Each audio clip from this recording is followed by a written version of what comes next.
Terezin, or Theresienstadt in German, was a small Czech town close to Prague. It was surrounded by high walls, and during World War II, the Germans decided it would be a very good place for a Jewish ghetto and concentration camp. This place was unique and unlike any other during the Holocaust, because amongst the thousands of Jews that were sent there, so many were artists, like musicians, writers, poets and painters, actors, directors, composers, and more. They came in and said, if we are here, we must use our art. This is extremely important.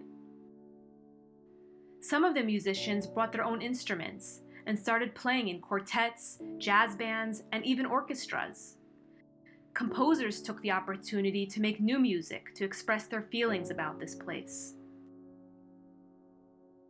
Actors and directors put on theater shows and cabarets. Many of them were comedies that made fun of their own terrible situation. There were even lectures on any topic you can imagine. This extraordinary cultural life was so much more than entertainment. Jewish prisoners who came to listen to a concert or to see a play imagined that they were somewhere else for that moment in time and suddenly felt human again. To many of them, culture meant more than a slice of bread. Všechno jde, když se chce, za ruce se vezmeme, navzdor kruté době humor v srdci máme. Den co den, stále jen, sem a tam se stěhujem, a jen ve 30 slovech smíme psát. Holá, zítra život začíná, a s ním se blíží čas, že si zbalíme svůj raneček a domů půjdem zas. Všechno jde, když se chce, za ruce se vezmeme a na troskách geta budeme se smát. For the Nazis, Terezin had an additional purpose. It was used as a model ghetto, a lie, to fool the world into believing that the Germans were taking good care of the Jews of Europe. But in reality, Terezin, like many other ghettos, was filled with so much suffering: hunger, illness, death, and the fear of terrifying transports east. Trains of new people were constantly coming in, as fast as others were leaving. So at any moment, your friends or your family could be called to the next train, and you never knew where they were headed because those who left were never heard from again. Perhaps one of the most historical events to take place was in June 1944, when the International Red Cross was invited to visit Terezin and inspect how the Jews were being taken care of. The Nazis decided to give the town a makeover to make it seem like it was a good place for the Jews, a nice and pleasant town. Flowers were planted in the town square, building facades were painted, sidewalks were scrubbed clean.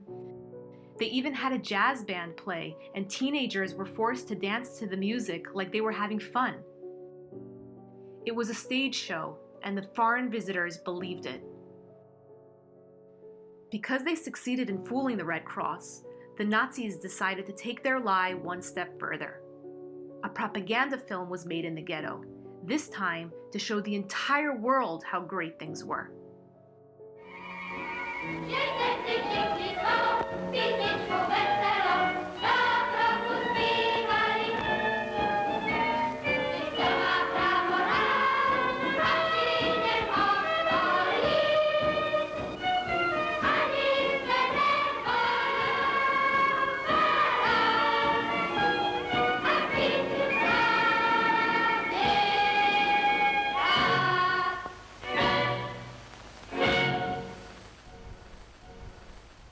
But the movie was never shown. Almost all of its participants were sent to Auschwitz and murdered shortly after the filming.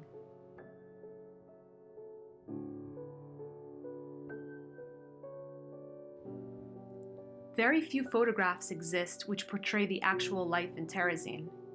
But despite the Nazis' desperate attempts to hide the truth, there were many artists in the ghetto who secretly drew the reality around them, even though it was strictly forbidden. Helga Vaisova was one of these artists. She was a young teen when she was sent to Terezin and separated from her parents to live in a girls' home. When she drew her first painting there, her father told her, "No more childish drawings. From now on, you must draw what you see."